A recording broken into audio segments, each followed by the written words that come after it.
Hello and welcome to the Midland Earth channel. We've got another episode of Midland Movie News for you today.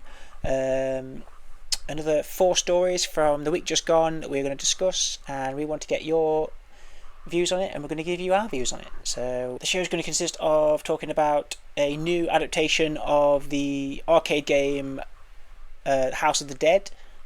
We're talking about a adaptation of Baldur's Gate to television by HBO, which should be interesting.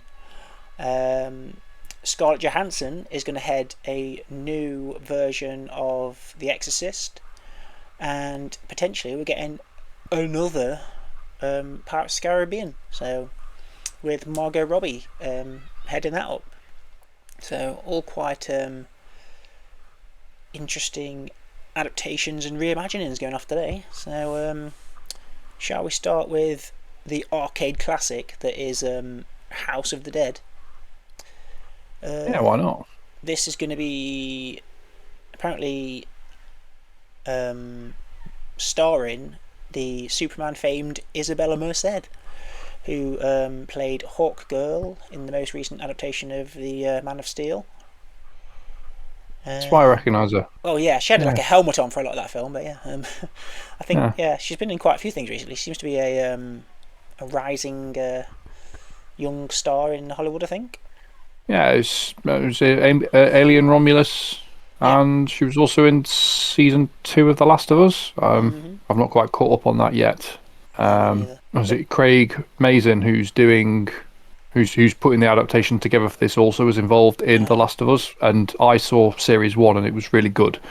And as video game adaptations go, he's done rather well with that, so there might be some hope for this. Be interesting to see, because certainly as I've ever played House of the Dead, like you've said, it's very well known for being an arcade game, so you don't really ever see the main character because it's one of those shooting games, so you have the plastic gun and it's all POV, so be interested to see how that gets adapted. But yeah, because there's quotes from like some, I think the game developers and stuff, like Sega's Toru Nakahara, who is involved in Sonic the Hedgehog. I don't know if that's the film or the game, but he said that working with Isabela is a thrilling opportunity as she embodies the heroine character perfectly.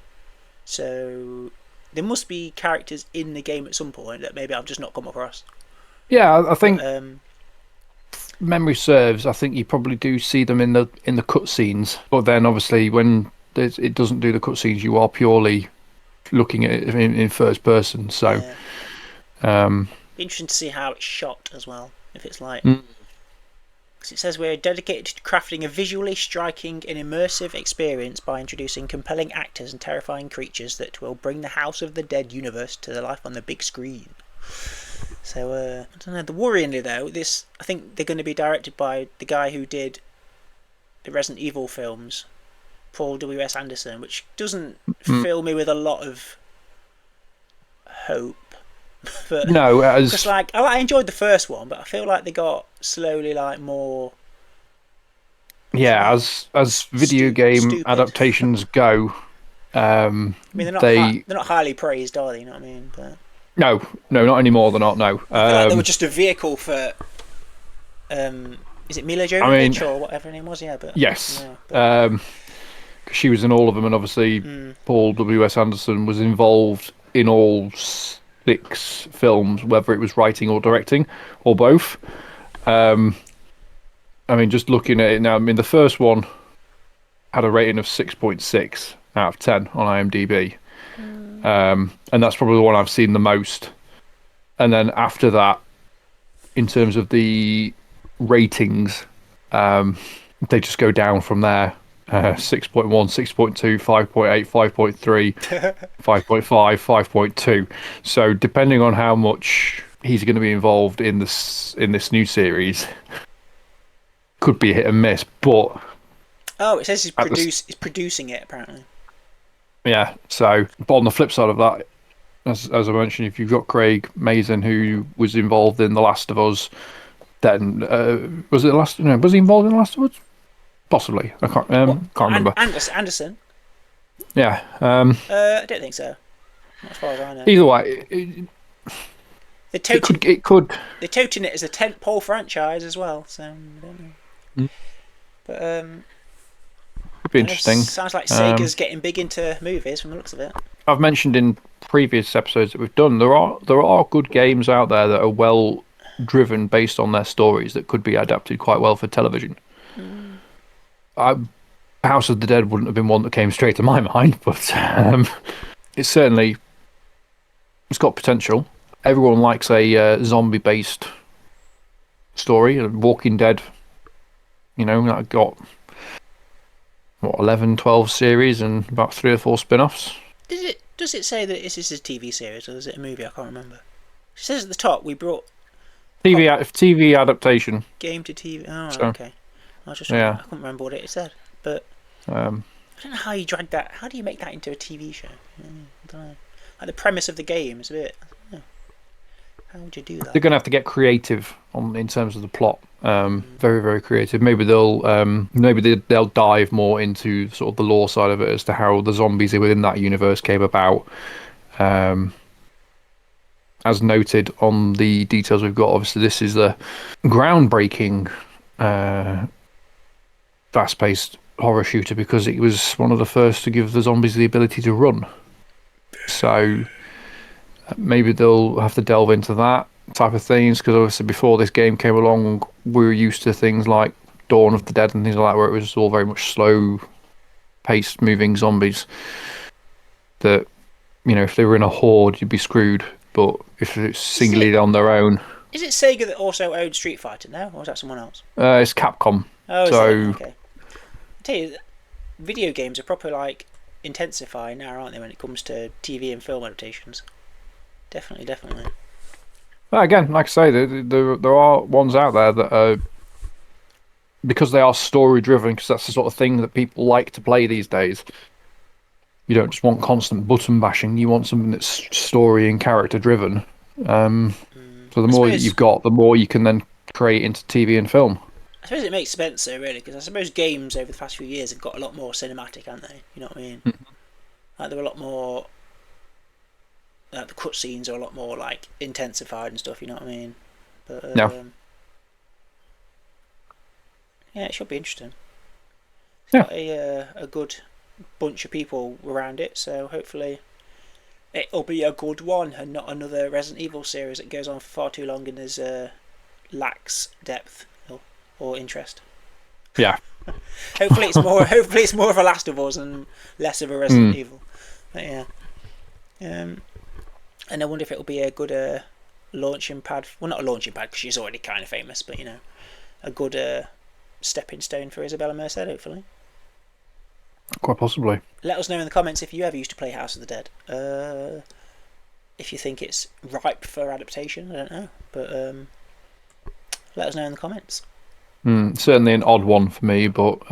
Next up, in fact, it was quite a female-led heavy show today, actually, to be fair, which is new, but that's good. Nothing wrong with that. I know, yeah. Modern. But apparently Disney is eyeing Pirates of the Caribbean for yet again another go round in the film sphere, because Jeff Snyder. How many of them have there been? Jeff Snyder, who's like a scooper of the internet and stuff, has said that apparently it's a priority for Disney to get this thing going again. I think there's 6, 2, 3, 5, 4, maybe 5. Because there was five films, so this would be the 6th one then, if they were to get it off the ground. Because you say it's like a reboot, but potentially a continuation. It's a bit of a hybrid, I think, because originally they were eyeing Margot Robbie to head her own new reboot of it. No, it didn't involve anybody that previously existed, but now this kind of new hybrid kind of involves Jack Sparrow's son, apparently. Which no one knew that he had. Yeah, but apparently at the end of Pirates of the Caribbean on Stranger Tides, which I think is the last one, yes. Penelope Cruz's character insinuated that she was pregnant, apparently. So. And that would be Jack Sparrow's son. Yeah, so that's where that son would have come from. But I know there was no, that was the fourth one. It was Dead was it? Man I thought Tell that was. No Tales is the fifth one. Oh, for the love of God! It's hard to So keep up. yeah, that was the fourth one. But yeah, I think. I mean, I don't. I mean, it's certainly been a popular franchise for Disney. Considering it's based around a theme park ride, it's done rather well. Yeah, they've just made like must be billions at this point off that franchise, surely. But I feel like Margot Robbie could fit in that world, alright, I suppose. Apparently, her character's described as more of a punk rock cross between Jack Sparrow and Emma Stone's Cruella de Vil, apparently. So what that looks like, I don't know. But probably just like I'd imagine it's just a female version of Jack Sparrow, is it? I don't know. But from the sounds of that. But yeah, apparently Disney wanted it to be a lower budget as well. I was just saying that, yeah, they want retooling the franchise. Disney wants to reboot to set sail on a more modest budget while still carrying on the original tone of the original film and its sequels. I mean, that says to me that there's probably going to be less CGI, I'd imagine, and it's more like the first one. You know, like that's not a bad thing. I suppose even the first one had CGI in it, but not as much, did it? Not as much as the others did. They only really had the CGI for when Barbossa and his crew were obviously under moonlight, and they would turn into their sort of skeletal alternatives. Yeah. And then when the second one comes around and you're introducing Davy Jones and his entire crew, and they're all twisted men that resemble sea creatures, that became heavily focused on CGI. And then there was the third one with its naval battle that was inside of a whirlpool, and the giant Calypso woman becomes like giant, and it got ridiculous. Krakens and all sorts, yeah. So no, I mean the Kraken was fair enough because it's that's a legendary sea creature, but I can understand them wanting to maybe like you said, if they're going back to a slightly smaller budget, it might feel more like the original because they're not going to be as heavily focused on CG. There might be more practical effects perhaps, which for me is always a plus point. I like it when films use practical sets and props and creature designs and things like that. Yeah, I mean it makes it more like, I know it's about pirates and it's set in the Caribbean and stuff. It makes it more like authentic, I think. Like a lot of the action in the first one was like stunts and stuff, wasn't it? It wasn't CGI and things, and I think that made it more endearing and stuff, and I mean more swashbuckly. It says a more modest budget whilst carrying the same tone as the original and its sequels. And then it follows on saying, to put things to perspective, 2017's Pirates of the Caribbean Dead Men Tell No Tales cost the studio a reported $230 million to produce. This film would aim to be between 150 and 180 million. So they're only dropping down by 50 million, and they're calling that modest. But I'd imagine that's a similar budget to the first one. Do you reckon? It could very well be. I suppose when you think about it. I mean, I've got it up here. So let's see if it says. Yes. So the budget for the original film was 140 million. Well, estimated 140 million. So I suppose, yeah. Pretty much going back to basics, really, which I don't think is a bad thing. I mean, you don't need ships and swords and costumes, don't you? Really, you don't need to go mental. Well, you kind of do if you're doing a thing about pirates. Pirate ship and swashbuckling swords is kind of needed. So that's all you need, really. You don't need like squid men and typhoons and crap, and giant women that are sea goddesses and stuff. You don't need to go that mad, do you? Like, just tone it down a bit. Just make it more like classic Disney live action, where it's all just funny and little set pieces that are. As long as it doesn't become a musical. Oh God. Well, singing pirates. Why would it become a musical? Have they ever done that? Well, it's Disney though, isn't it? At some point they always like to do that, but I'd hope that it'd be more like in the vein of, I know Indiana Jones isn't Disney, but like that kind of thing. No, it is. It's Lucasfilm, remember? Lucasfilm, so it is Disney. Oh, now it is, yeah, but it wasn't then. No. It wasn't when they came out. So more in that vein of like just action adventure kind of stuff, and less, I don't know, magic and creatures and that kind of stuff, hopefully. But I wonder what period they would set it in. Would they set it? Would Jack Sparrow's son be like his age kind of thing? Would it have gone that far forward? Do you think? I don't know. Depends. Because the pirate age didn't last a huge amount of time, so. Did it not? Not. I don't really know. I'm trying to think when the last one was set. Was it like early 1900s or something? Was it? It's the golden age of piracy was between the 1650s to the 1730s, so it's only really like an 80 years time span. Oh, okay, interesting. Did not know that. I mean, obviously, piracy still has still continued since then, but what we would classify as the golden age of piracy, which is sort of when Pirates of the Caribbean is set, because obviously the English Empire, the British Empire is expanding into the Caribbean and the Americas and things like that, would have been sort of within that time period. So they wouldn't be able to go to. You wouldn't be able to set this like 100 years after the first film because it might not necessarily work. So you'd still be looking sort of within that sort of 80 year time window. I wonder if they're just going to milk them until they're like, oh yeah, piracy's dying out now, and that kind of thing. I don't know. But it's Disney, of course they're going to milk it for all they can get. Yeah, I don't know. It'd be interesting to see who else is cast around Margot Robbie anyway. Who else they get to fill out the people, and who they'll cast as Jack Sparrow's son. Don't know who you want to be as following Johnny Depp in the Sparrow family. I don't know.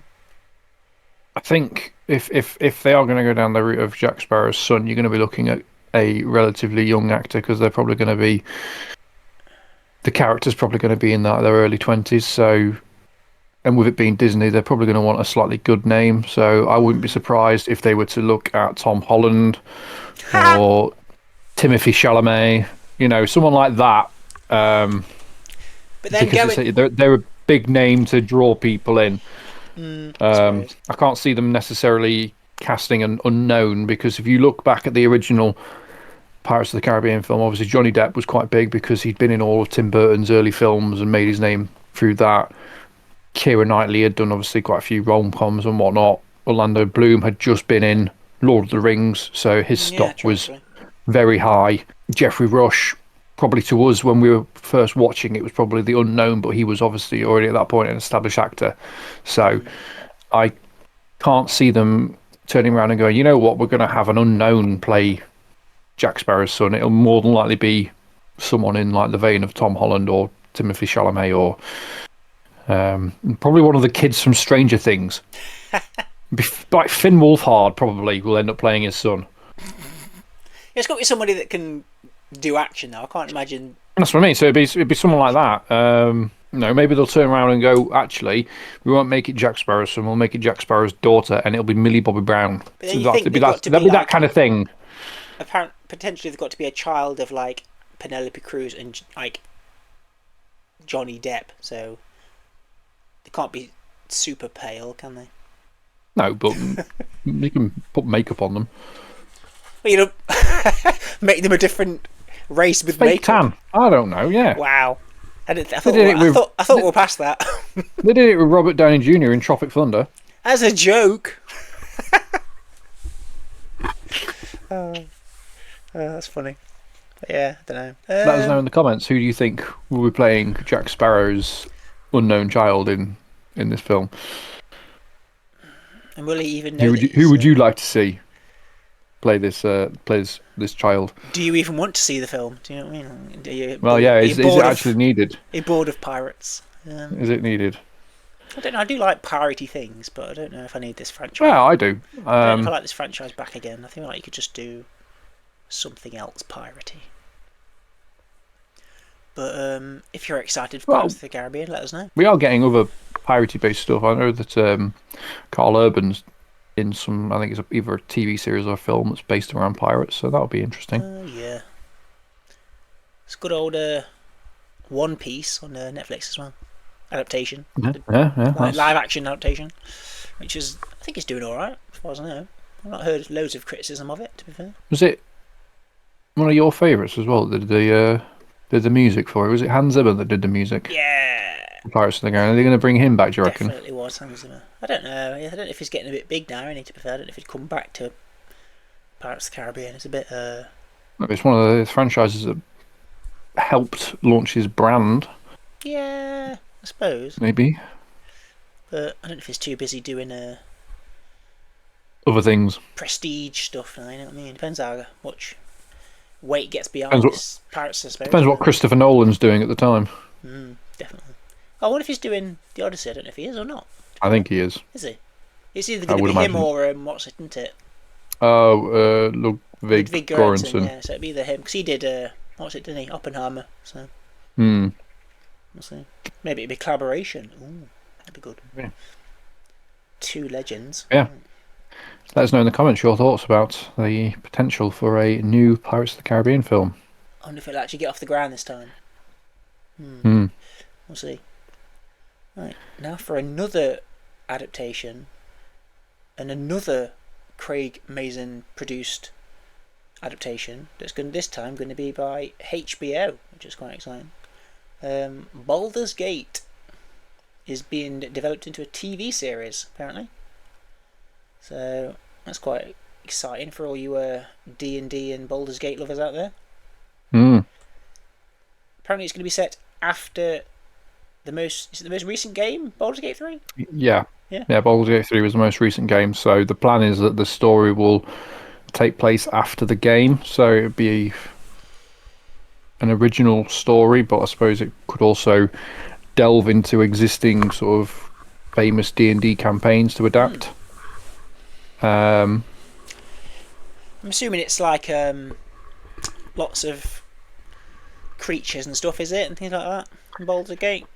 Yeah, so you've got your depending on your preference when it comes to designing your character. You could be human, you could be elf, half elf, dwarf, halfling, gnome, dragonborn, orc. You know, the typical sort of races that you would identify with fantasy games are all applicable. And then there's like goblins and obviously dragons and mythical creatures, vampires and things like that involved. So very much on the fantasy side of things. And yeah, it won Game of the Year when it came out. It did very well. I enjoy it. I play it. It's really good. Well, Takes ages, but really good. The head of HBO drama and programming, Francesca Orsi, has said that we are thrilled to continue our partnership with Craig Mazin on Baldur's Gate. His deep and longing-standing passion for the source material, paired with his remarkable talent for building immersive worlds filled with rich and compelling characters, promises groundbreaking results. So, looks like we're going to get a good amount of game adaptation, TV and film coming over the next few years, from the sounds of it. Yeah. I do kind of like that people that have a passion for things are starting to get to be able to make stuff now, you know what I mean? Like, it's really cool. Hopefully it means we're going to get some good stuff and not just people trying to pump stuff out to make money, you know what I mean? Hopefully. Cause, but I think certainly when it comes to game adaptations, whether it's in TV or film, it helps if you have people that are involved in the production that have actually played the source material and are passionate about it. You look at The Witcher, for example. Henry Cavill is very much a fan of the original games and the source material, so he was very happy to play Geralt of Rivia. And then one of the reasons why he ended up leaving after Series 3 is because it was diverting too far away from the source material. Oh, really? I didn't know that. So it's one of the reasons I believe why he left. And obviously they've gone and got Liam Hemsworth instead. Not knocking him, he does a good enough job and whatnot. But it was more difficult for him to follow Henry Cavill. But now it's ending. So there you go. Now it's ending, yeah. That shows the power of somebody that actually wants to do it. If as long as they're going to get people involved that have got a passion for Dungeons and Dragons and obviously Baldur's Gate, then I can imagine that it would go rather well. There's mention that they could potentially bring the voice cast in to reprise their characters. Yeah, because he says, I think it was Mazin who said, was it?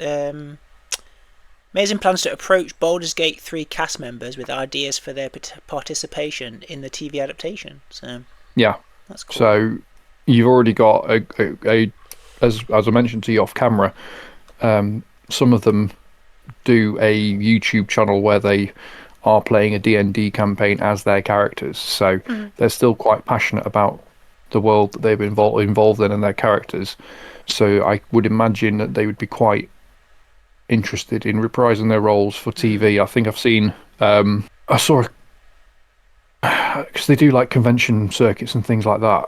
They must have done one recently. So you've got Neil Newbon and Devora Wild, who play Astarion, and Lizelle, were both saying that they'd be quite happy to reprise their roles in the TV series. And Devora Wild was like, I'd quite happily just sit there in the makeup chair having all the prosthetics put on for her character, because she'd more than be willing to take on that role again. Are all the characters like easily, like, would it be like a makeup job, or would any of them have to be like CGI, or? You could, most of it could be done with prosthetics. Yeah. There might need to be some CGI elements to it at some point, but not a huge amount. You could get away with most of the characters being done with prosthetics. Some of them, character called Halcyon has the ability to shapeshift into a bear, so that would have to be done by CGI. But majority of it they could get away with prosthetics and makeup and things like that. But it depends entirely on the plot that they're going to go with and what characters they'd like to bring in from the game into the TV series, because I imagine they're going to come up with some original characters to begin with, like a new party to follow. And then characters from the game might crop up. Maybe it might even just be cameos, whether they end up being full-time cast members or not, we're yet to see, but it'd be interesting. And obviously, certainly in the last 10 years, Dungeons and Dragons, through Stranger Things and Baldur's Gate 3, has had a huge resurgence, so I could see it potentially dragging in quite a big audience as well. I'd certainly give it a watch. One of the things I would say is that HBO has done some quite good programming, certainly over the last 10 to 15 years. I can say they've done The Last of Us, they've obviously done the Game of Thrones TV series and its relevant spin-off, so yeah, they've been going hard on they did The Penguin as well, didn't they? Going hard on fantasy and kind of more, I don't know, not like geekier kind of stuff, aren't they? Like, they're going hard on things like that, because I think people are starting to see the value in like different fan bases, you know what I mean? Like, lots, obviously gaming is like the biggest like money maker in the world, isn't it, gaming? So it makes sense that one TV of them, and like broadcasters like HBO and stuff are getting into things like that, because it's going to be like a gold mine, isn't it? I think, to be fair. There's a lot of source material they can dig into. Go on for years and years. Could be the new Game of Thrones. Could be. I'd say, yeah, they did Game of Thrones. They did The Penguin as well, didn't they? HBO Penguin TV Penguin's series. Really good. Yeah, That was really good. Did you watch that? They've done loads of others. Seen bits of it. Not finished it yet. I have seen bits of it. It's good. I like it. Yeah, I've got good hopes for it. Not just because HBO are doing it, but because, like you say, they've got, again, Greg Mazin's. He's been in 2 of the stories we've talked about now, and what he did with The Last of Us was really good. So, interesting to see what he does with this. I've heard rumours that potentially the next season of The Last of Us will be the last one. Have you heard that? I don't know. I have heard that, yeah. But aren't they bringing out a new game? Are they?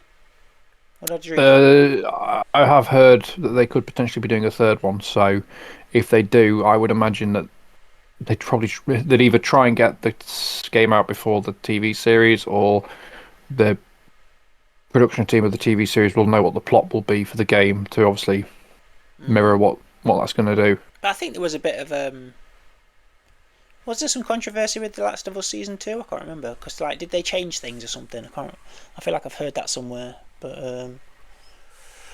I haven't seen the second series, so I wouldn't be able to comment. have you played the game? Yes. Was it good?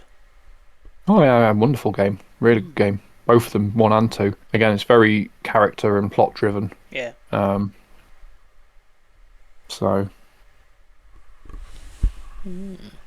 Let us know. Are you a big Baldur's Gate fan? Are you a big D&D fan? Would you enjoy seeing it thrown up onto the big screen? Do you think it's possible to adapt? Do you think it would be tricky? It definitely need a big budget, which is why HBO perfect. is the one to use. So, which of the cast from the game would you like to see reoccur in the TV series? What kind of characters do you prefer when you play the game? Mm-hmm. What kind of? I don't even know what you call it. What do you call it? Like not a species, but like a, I don't know. Race. What race do you play?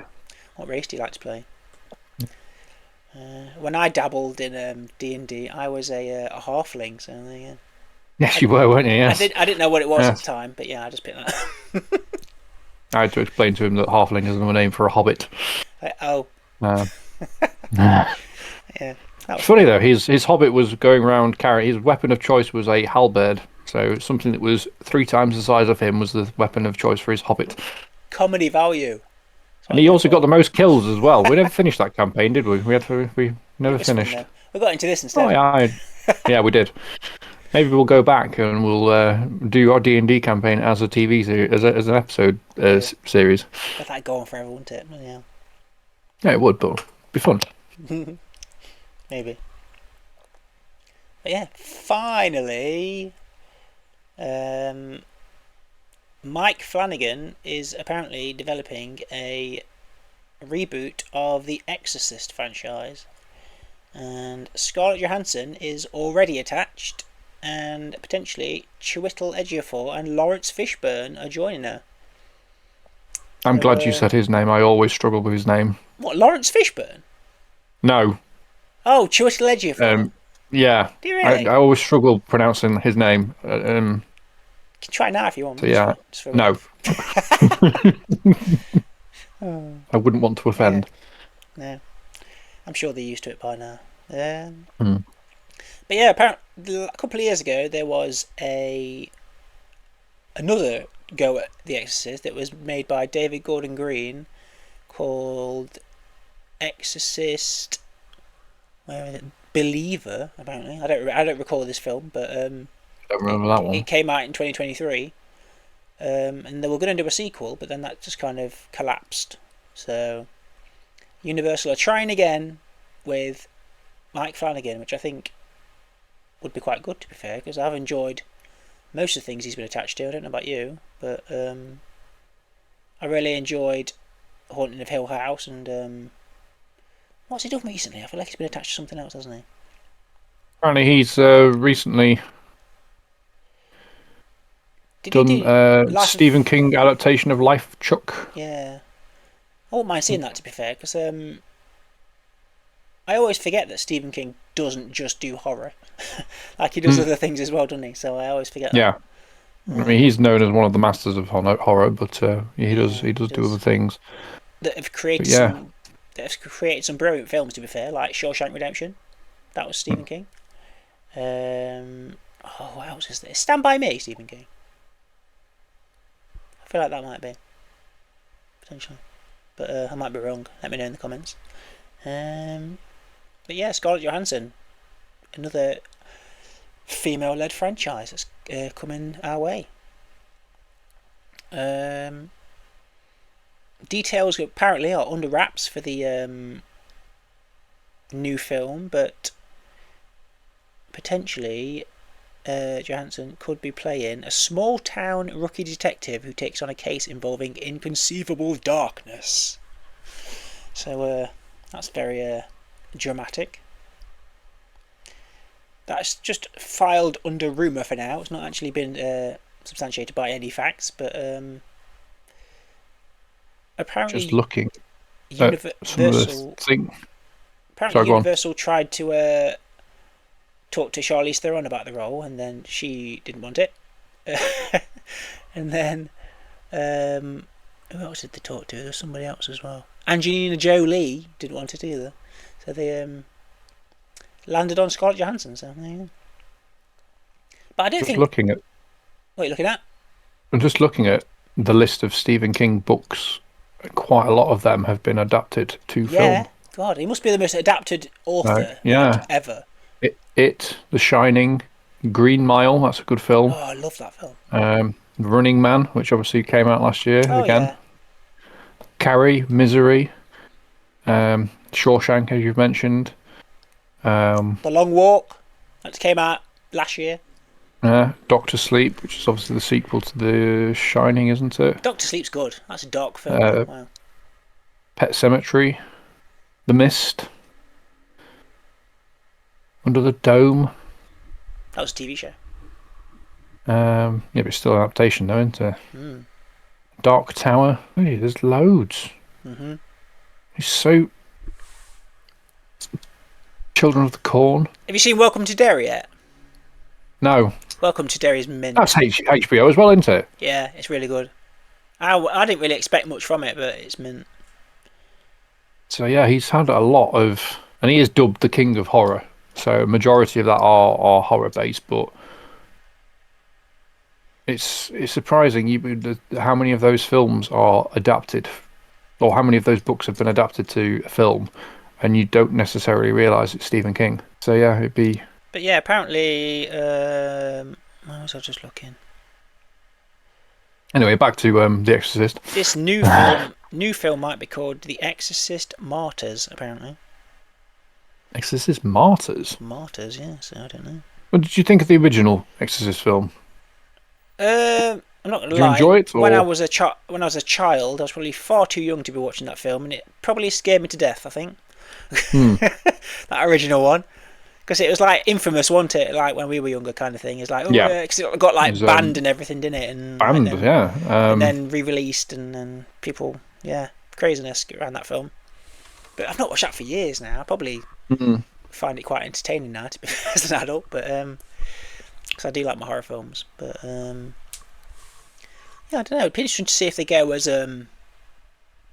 R-rated as they did on the original. But because I think. Gore and like demons and that kind of stuff's a lot more commonplace these days, isn't it, than it used to be back then, to be fair. But I think the audiences are a bit more desensitized to stuff like that now, aren't they? You know what I mean? Like I can't imagine it would be as controversial as the original, you know what I mean? No matter what they did. It depends on how sacrilegious, is that the word? You know, how insulting to religious people it gets. Because obviously it is. I mean, it doesn't mention who about possession and things like that. So it doesn't mention who Chiwetel Ejiofor and Lawrence Fishburne are playing, but could they be priests? I don't know. Potentially. But and it's a kind of because I imagine if Mike Flanagan decides to go and film this in like the deep south of America, proper Bible Belt area, then it might kick up a bit of a fuss. Because I don't know, when was the last successful film based around possession? I can't really think of anything. I don't really know. I've not been to see a film about it in ages, to be honest. I mean, some of the Conjurings had possession in, didn't they? They've been quite successful. Possibly. Yeah, they've been quite successful. Like I think as far as I know, at least the second one had. Was it the first one? I find it hard to keep track of the chronology of those films. They're all like all over the place, aren't they? I don't know, but I think it's quite the whole possession thing's quite common in horror these days. I think, to be fair, I don't know how well they do like budget and like box office wise, but I know was it Russell Crowe or something did like the Pope's Exorcist or something random long ago. Yeah. So I assume that was to do with possession, but I don't think it did overly well though. No. So I don't know. I mean, it's got a good weight behind it. I mean, Johansson's a big. Oh yeah, they've got three big names attached to it already, so must be all right. there's hope that it could do well. They're not exactly looking for work, are they? These three either, so you know what I mean. So it must be alright. No, isn't Scarlett Johansson like the highest paid actress of the year last year? Maybe because she did like Jurassic and what else? I don't know. The other bits, and I'm sure she was like one of the highest paid, or if not the highest paid actress last year. So Maybe. It's not like like you said that she needs the money. And Mike Flanagan's on a bit of a roll, so hopefully it'll be a good one. We will see. But that I don't know. Horror film for us to see. Horror has had a bit of a resurgence recently as well, and it's doing good. So hopefully they'll get this one right, and it'll reinvigorate yet another franchise. Yeah, be interesting to get JJ's take on it, because he was mentioning he was thinking of doing like a horror deep dive series, wasn't he? So that could be a good thing. To be fair, you could do like the history of, because there's that many horror franchises, isn't there? You could do like a show on like history of horror franchises. That'd be quite good actually. I'd quite enjoy that. I'd watch that. Would you? Would you watch that? But yeah, maybe I might pose that as an idea to him possibly. Anyway, what do you guys think of The Exorcist being resurrected as a franchise? Would you be excited to see another one? Would you enjoy seeing Scarlett Johansson being scared out of her mind? I don't know. Have you seen any good possession films recently? I haven't. But about to ask, has anyone been possessed? Have you? I don't know. Maybe you have. I haven't. But yeah. Have you sat there in bed, violently vomiting, shouting "Your mother sucks cocks in hell"? Let us know. That's funny. But yeah, and doing unspeakable things with crucifixes. Yeah. But yeah. Yeah. I forgot about that bit. Yeah. You wonder why it got banned. What's wrong with that? She was a young actress. Linda Blair was young at the time. Yeah, but yeah, I don't know who will be the person that's being possessed this time. I don't know. Will it be another controversial choice? I don't know. But yeah, that's the show for today. Have you enjoyed us talking about these stories? Are you looking forward to a House of the Dead? Yes, House of the Dead. Adaptation? Are you looking forward to a new Exorcist? Are you looking forward to Baldur's Gate being given the HBO treatment? I think that'd be quite interesting to play. I can't wait. That one. Margot Robbie dressed as a pirate more up your street. I don't know. I mean, Margot Robbie dressed as anything, to be fair, would appeal to a lot of people. So yeah. Anyway, right. On that note, ta-ta. But no, yeah, please like and subscribe and share, so we can keep bringing you the news. We will see you next week for more Midland movie news. Bye for now. Adios.